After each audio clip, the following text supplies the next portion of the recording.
I was going through the comments and I noticed a lot of them were mentioning the impending dominance of battery electric equipment, which I thought was kind of funny. I didn't think battery technology for equipment had made all that many advancements, even in the last year or two, to be able to claim that batteries had won and that the old dinosaur gasoline engines were packing up and heading out the door with a one-way ticket to a museum, or better known as a retirement home. I hate to tell you this, but I'd hold off celebrating because gasoline engines aren't going anywhere anytime soon. In today's video, we look at this steel pole saw, and the problem is that it won't start. Now, I've already fixed this pole saw, and if you want to see that video, there should be a link to it at the top of the screen or at the end of the video. And I'm just going to use the video as a background while I talk about some of the beliefs and misinformation about buying, using, and owning battery electric equipment. And I say misinformation because I was informed by a viewer about some of the reasons why they went with batteries, and I was quite taken back by what they said. Before I continue, I do want to say that gasoline-powered equipment has been around for well over 100 years, and admittedly, it's taken a lot of time for it to develop into what it is now, and thanks to regulations, they're all now much cleaner than they used to be even 10 years ago. The engines are now smaller, lighter, and use more plastics than metal, and are more efficient at making power, all while producing less emissions. However, those regulations have also helped to bring about the interest in battery equipment. When battery equipment started showing up in the market, it was quite liberating. What I mean by that was that the only electric option you had before were all corded, meaning you had to plug them into a wall outlet. Now, it was much quieter to use than a gasoline engine, but the cord was a real pain to live with. Now you see what I mean by liberating. It gave you the ability to walk freely around the yard and not to have to worry about a cord, but there was a huge issue that most weren't ready for. When they first came out decades ago, most of the equipment was going to be held back by the voltage from their battery packs, which unfortunately meant there was going to be a cap on how much power it could make. But that didn't keep some from making equipment that was rated for even less voltage, which offered even less power. The lowest I could find was 7 volts, and that started from about the 60s or 70s. They didn't have a lot of power or a very long run time. The main reason was technology. They were still being limited by the batteries and also the electric motors. It was going to take many more years before things started to improve. Now, it took a couple of decades, but eventually the older batteries were soon replaced with lithium-ion batteries, which were a whole lot better, and most of the electric motors, depending upon the machine, were then replaced with brushless motors, which offered more speed, torque, and efficiency, mainly because they aren't limited by the battery voltages anymore. Now you can find voltages ranging from 20 all the way up to 80 volts. So what you ended up with was a very powerful, fairly lightweight machine that doesn't have any tailpipe emissions, starts every time you squeeze the trigger or press the start button, and depending upon the size of the battery, you had plenty of run time to work an average residential yard in city limits, all the while not having to wear hearing protection or disturb your neighbors because they're much quieter than their gasoline counterparts. I mean, what could possibly be wrong with switching to battery electric tools? Well, I'm going to tell you why you may want to reconsider that idea. The first item I want to address is the emissions. The viewer mentioned how there are no emissions from using battery equipment. The only issue is that even though the equipment isn't directly producing emissions, if the power that charged that battery came from the grid, 60% of that power on the grid comes from burning coal, natural gas, or petroleum, and only 20% comes from renewable resources, and the remainder comes from nuclear power. That means the power plant is still making a good portion of the emissions for your electric equipment, so I wouldn't call it completely guilt-free when it comes to being environmentally aware. The blame is just being moved to a different place. Now, if you have a solar panel system on your home that's running off-grid, then I think you're in the clear, or you have a power station that's being charged by solar, wind, or a small hydroelectric generator that you use to charge your batteries with, then I think it's good to say you're not polluting. That brings me to the next issue, the battery. The same viewer mentioned that lithium batteries were good for thousands of cycles, which sounds good, but the truth is, according to many websites, on average, you can expect about 300 to 500 charging cycles before the batteries start to lose a good portion of its capacity. Batteries also have a limited lifespan, which is only a few years. This is all dependent upon how the batteries are cared for. Yes, there's no maintenance for the equipment because there's no gasoline engine, but it's now changed to taking care of a battery. Now, that's not really maintenance free, is it?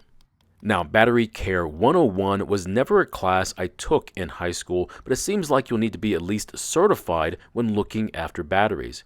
Batteries don't want to get wet. They don't like being too cold. They don't like it when it's too hot. They don't want to be stored fully charged, but they certainly don't like it when they're stored below a certain charge level. Batteries are expensive to make, expensive to buy, and there's almost no service to fix them, only to replace them. And when you have less capacity, you have to carry extra batteries to make up for the difference. How is this any better than the hassles of a gasoline engine again? Oh, you mean the part about them always working when you need them to? Well, that's not always the case. Now, electrical faults are to be expected due to human error with either the battery, the motor, or even the control system. One day, you're going to try to use that electric mower only to be left with a blinking red light, either on the mower or on the battery. If things aren't working out like they should, the electronics will keep the tool from starting in an effort to keep something bad from happening, and that bad thing I'm talking about is a battery fire. Now, I'm not going to go into great detail or mention any of the brands of the electrical devices or electrical transports that have caught fire, but I'm sure you're aware of the potential dangers that a lithium battery pack has. But just like gasoline, the possibility is still there. The only problem is that for winter storage of batteries, it's recommended that you bring them into your home where the cold temperatures aren't going to damage them. The last time I checked, I didn't bring my gas cans into my house for storage. Now, if you already have an EV at home, I'm sure you noticed the reduced driving range when it gets really cold, or the reduced charge rate when plugged into a high-rate charger. Batteries might offer you some guilt-free use, but they seem to be extremely temperamental about doing their job. I'm not trying to scare you, but you might want to be aware of the possible situations that you might get yourself into. Now, this doesn't just apply to lithium battery packs found on tools. This applies to batteries in your TV remote, your flashlights, your game controller, or anything else that you might put against your face to talk on or to communicate with. The last battery item I want to talk about is the production of batteries, specifically with the lithium-ion packs. It's a dirty, dangerous job that really isn't helping the areas where they're being sourced at. They're exploiting the people that live there in these areas, and if they don't care for the people that live there, they certainly don't care for the animals and plants that are in their way. Now, you can't really get away from it. If you use a phone or that power station that I mentioned earlier, they all use lithium as well. There's really no way to get away from using these batteries unless you live in the wilderness, and if you do, I applaud your determination to stay away from technology. As for me, I'm stuck with it whether I like it or not, but I still have choices in the automobiles I use along with the type of lawn equipment I use as well. And if you hadn't guessed it, I'm still resisting batteries for as long as I can or until I can't get gasoline anymore.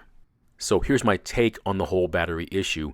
Things are changing and I can appreciate it, but I don't think you're getting away from any sort of problem with zero guilt. Each choice, whether battery or gasoline, has its issues, and the only thing you need to do is decide on what kind of issues you want to deal with. Now, a nice way to put this in a more universal perspective is if you want a dog, you're going to deal with all the issues related with dogs. If you choose to get a cat, you're going to deal with all the issues related with cats. But it's hard to get someone who likes a dog to own and take care of a cat. Now, you might be saying that I've lost my mind here, but I'm equating dogs and cats to batteries and gasoline. It's up to you which is which. That's not the issue here. It's just hard to get a dog person to agree to switch to having a cat. So I'm just letting you know switching isn't going to be easy for a lot of people, but it can be done. There are plenty of people out there that have both cats and dogs. The last issue is cost. As of right now, you can get a battery-powered string trimmer for less than the cheapest gasoline trimmer, but don't think you're getting the best version of that battery equipment. The cheapest ones are low-power, low-performing versions and have the smallest batteries available on the market, so even though it's cheap, it pales in comparison to the cheapest gasoline trimmer. So to get an equivalent trimmer, you're going to have to spend about the same amount of money. Now at this point, there's so many on the market, prices for the battery stuff has started to come down, but as for mowers, that's a different story. The cheapest battery electric mowers are still more expensive than the cheapest gasoline mowers. But what if you don't want the cheapest ones? What about the middle of the road? Unfortunately, it's still the same. A mid-range gasoline mower with a bag and self-propel is still a lot cheaper than a comparable battery electric one. Now, the prices I'm looking at are at my local hardware store, so your prices might be a bit different in your area. So the choice is yours, and the same goes for your budget, but it's hard to change what you already know, and I know gasoline stuff, so for me, the answer is pretty easy. Gasoline all the way and for as long as I can.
Now, if you do choose to go with battery electric, there's nothing wrong with it. I'm not going to chastise you, and I'm not going to say you made a poor choice, but please understand that it's my choice, and I'm happy with my decision to stay with gasoline.